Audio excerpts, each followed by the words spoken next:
Our current understanding of matter and its composites is different from that of Democritus's. Observe the following experiments carefully, as we will base our conclusions on matter and its nature on these observations. Weigh a beaker of water and some pebbles separately.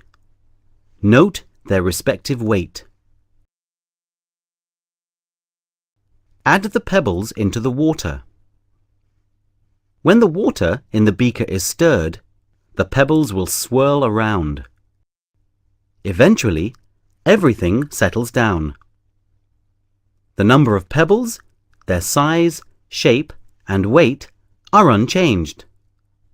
The volume and weight of the beaker also remains the same. The experiment is repeated, but sugar cubes instead of pebbles are used this time.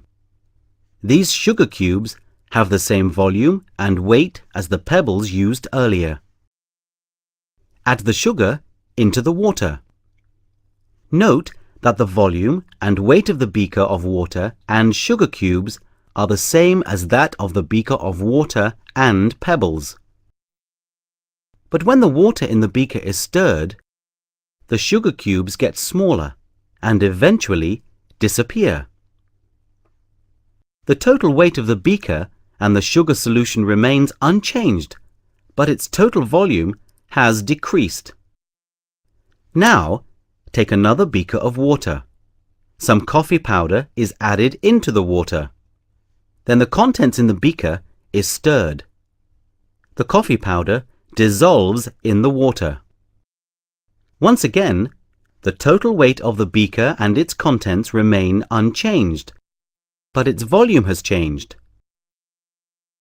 The pebbles do not dissolve in water, but the sugar cubes do.